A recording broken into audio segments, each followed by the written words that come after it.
Hajime No Ippo is a series about boxing, but it's also so much more than that. A series so good, so well crafted, that has broken out of the confines of sports manga and solidified its position as one of my favorite stories of all time. It has even motivated me to improve myself in real life. At first, that praise might sound a bit extreme for a series that's about grown men punching each other, but it's not. Every single part of the series feels immaculate to read, and the way Ippo's author, George Morikawa, has so deeply invested me into the world of boxing, a sport which I normally couldn't care less about, shows the love and care he's poured into each aspect of the series since it first started serializing all the way back in 1989. For those who haven't watched or read the series, it follows the story and life of Makunochi Ippo and its search to find the true meaning of strength, while becoming one of the best boxers of all time.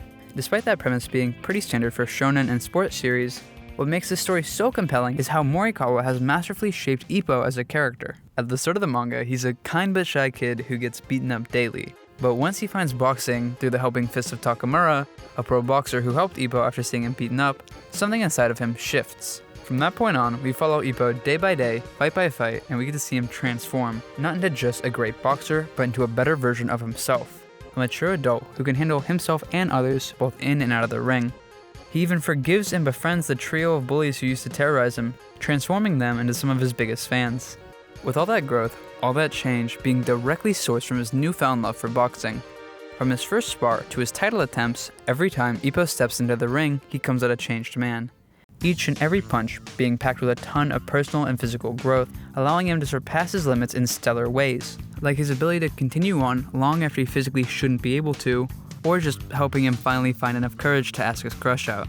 Even characters in the series start to notice how much each fight changes Ippo, with both fellow boxers and journalists repeatedly mentioning how he's a boxer that grows with every match. This constant sense of growth for Ippo and the characters in the story adds a feeling of authenticity to the series, making Ippo, as well as those around him, feel like real people with real motivations, while also preventing the series from getting stale. This is also why out-of-the-ring moments are some of my favorite moments in the story. They're always so enjoyable to read because we get to understand what these growths and changes mean for the characters by showcasing their lives outside of boxing. This is best seen in the care put into every member of Kamogawa Gym, the gym where Ippo, as well as the non-boxing fans in the audience, learned about the sport. As the series has gone on, we've gotten to learn about the lives of his gym mates Aoki, Kimura, and Takamura, as well as Coach Kamogawa, the one who reins them all in. These guys become some of the most memorable and lovable characters in the whole series as we follow alongside their training and hijinks. Aoki and Kimura are two peas in a pod, and two of my favorite characters in Ippo. They came up together as a strange street fighting duo in high school before both falling in love with boxing and have been best friends ever since. The pair share the role of slight upperclassmen to Ippo, and despite not being the best fighters at the gym, are able to help push Ippo into his best condition. As we learn more about their personal lives, they become so much more than just that, both having layers of surprising depth for who and what they're fighting for. Kimura, propelled by his pride as a boxer, leading to one of the best arcs in the whole series, where he faces down the beast that is Mashiba, and Aoki being propelled by his love for his girlfriend Tomoko, which is just a genuinely sweet relationship we get to see throughout parts of the series. They're also pretty funny in and out of the ring, with Aoki's signature matches being more like a comedy routine than a boxing match. A lot of their bits even making me laugh out loud when I was reading, which happened way more than I expected from a manga about boxing. While being goofballs, their genuine love for boxing and their compassion towards Ippo and the others really shines through in these out-of-the-ring scenes. On the other hand, we have Takamura, both the best fighter of the gym and one of the most iconic characters in all of Ippo. He's a cocky douchebag, but Takamura has the skill and talent to back it up. He's a seemingly undefeatable juggernaut of the middleweight class who can canonically knock bears out with his bare hands. Despite being the best fighter coming out of Kamogawa Gym, he's still very much locked in an immature man-child mindset, which is what makes him so damn memorable. He toys with and mostly jokingly bullies the others at the gym, which has led to some hella funny moments in the story. The contrast of being the strongest while also being the most dickish and down bad brings a lot of humanity and humor to his character, which likely would have been lost otherwise.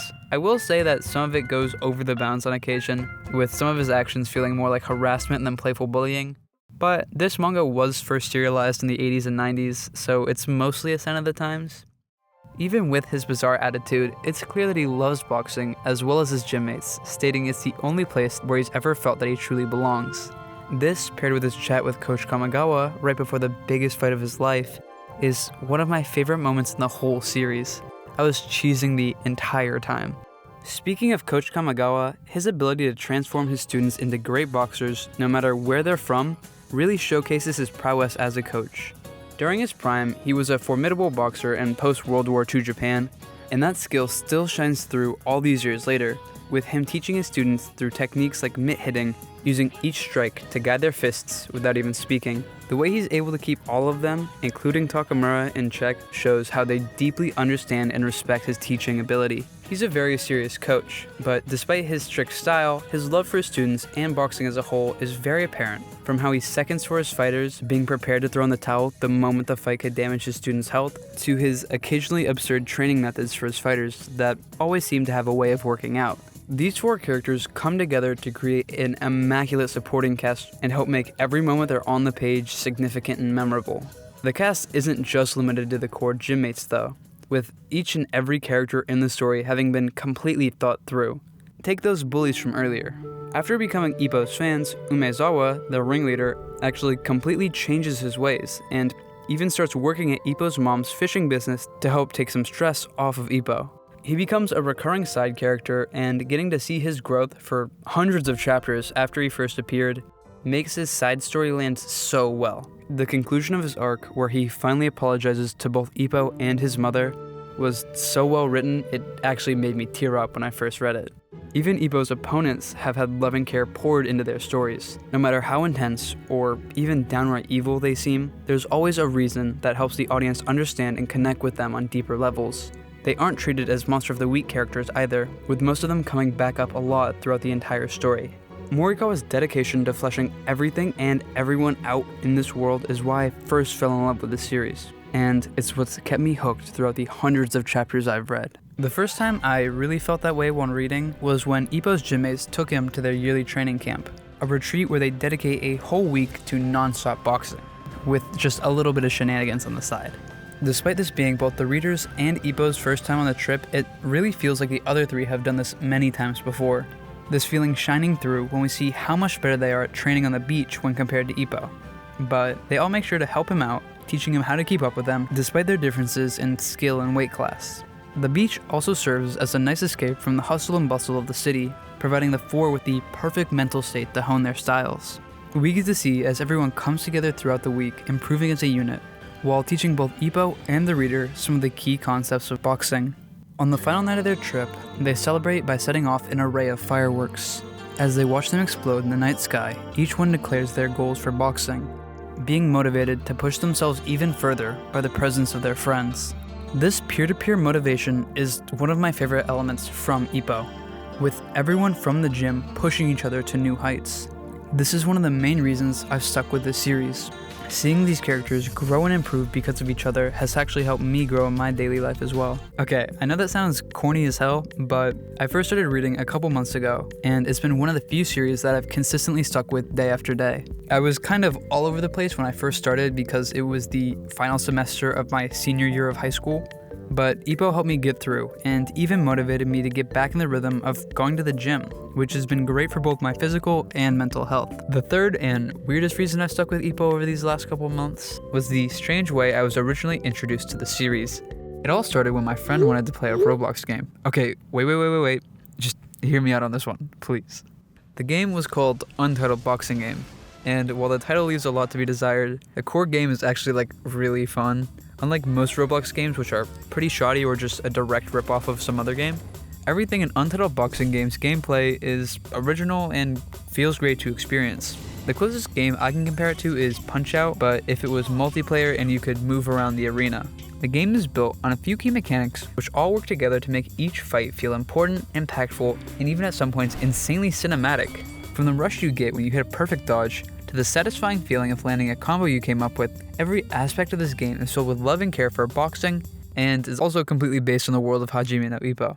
The fighting styles, the mechanics, and even the ranked system all come straight from the manga, which, when coming in blind, I had no idea about. Yet, I was still able to have a ton of fun. The more I played, the more curious I became about Ippo, and after a week of playing, I decided to pick up the manga, and as I read, everything clicked. Actually learning about the world of boxing helped me comprehend what was going on and formulate valid strategies for this seemingly random game. the two forming a strange symbiotic relationship in which playing the game would make me want to read Ippo and vice versa. The matches in the game even started to remind me of the feeling I got when I read fights from the manga. So if you like Ippo or fighting games, I think this is really worth a chance. And those fights in the manga, man. I know I said Ippo was more than that in the intro, but they are hands down some of the best moments in the entire series, so let's finally talk about them. These fights are some of the best action scenes I've ever read. Every time Ippo or any other fighter is in the ring, there is an insanely gripping sense of anticipation for what comes next. These matches are the most invested and hyped I've ever been while reading a manga. Like, I was so hyped that I jumped out of my chair to celebrate a good hit, and that's all thanks to how Morikawa carefully constructs each one. Take Ippo's featherweight debut for example. Barely 20 chapters into the series, Morikawa begins to lay the groundwork for how the manga's fights will work. Instead of only following Ippo and his training before the match, we get to explore the life of his opponent. Oda Yusuke is a cocky, arrogant douchebag who believes talent is all that he needs. He skips daily practice and conditioning and thinks that the people who do it are weak. At this point in the story, he's everything that Ippo isn't, and if Morikawa left it here, it would be a pretty basic fight between two clashing ideologies. But he doesn't. Instead, both Oda's coach and girlfriend recognize his flaws and threaten to leave him if he doesn't shape up and win, spurring him to train the hardest he ever had.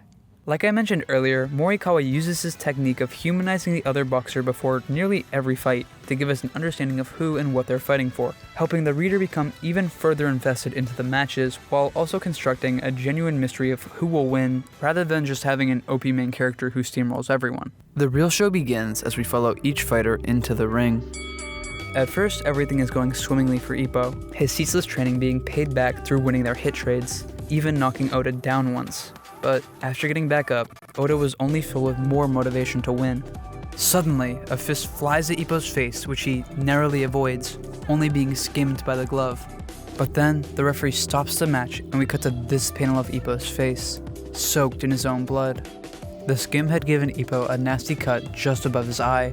While his coach was able to stop the bleeding momentarily, if he got hit there again, the doctor would stop the match completely. This transforms the match from a one-sided smackdown to a duel of fates, making every single blow feel dramatic and intense.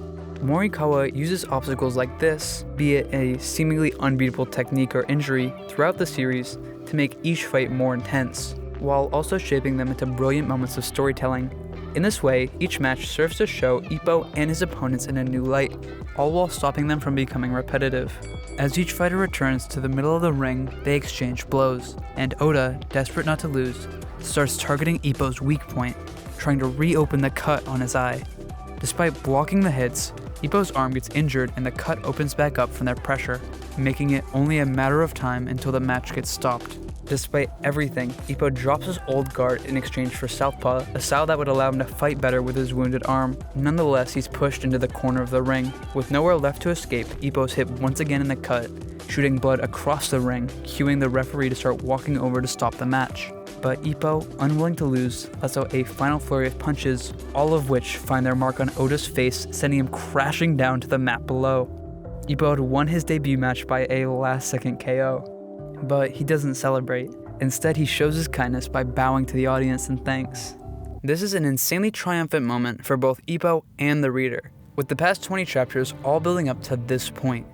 Only adding to this feeling of excitement is Morikawa's stellar art style. Just looking at these panels of the fight, you can feel each one come to life in your head, with all of the movement and impact being conveyed perfectly through detailed motion lines and explosions where fists hit body. As this art has evolved with the series, the panels in the fights have only become more beautifully visceral. Just looking at this panel out of context, you can tell how insane these hits are. Morikawa uses his background as an avid fan of boxing to make the fluidity of the art feel palpably intense, while also understandable for those unfamiliar with the sport, allowing new readers to pick up what's going on quickly without a need for outside research.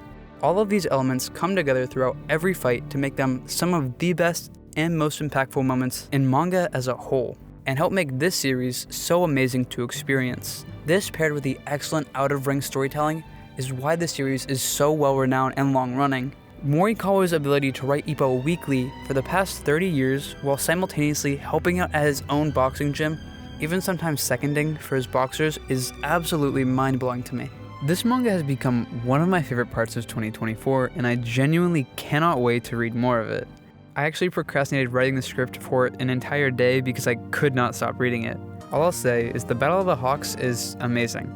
The anime, as you could tell from the B-roll I used in this entire video, also isn't anything to scoff at. They really capture Morikawa's style and perfectly translate it into animation, along with some absolutely crazy sound design.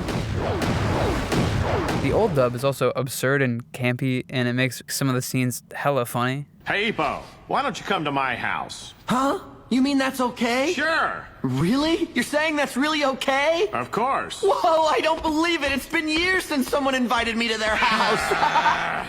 Sorry if you only came for Ippo and I Trojan horsed you into listening to me talk about a Roblox game, but if the game sounded interesting to you, check it out. And if you somehow watched this entire video without knowing anything about Ippo, go watch or read it. It's really worth it. I will give one warning though. If you read the manga, there's a single use of blackface during chapter 28. One of Ippo's friends does it to help him overcome his anxiety of fighting a black and foreign fighter, and while I don't think it was intended to be racist and harmful, the action itself is still hella racist, so be wary about that. Okay, that's all I've got now. See ya.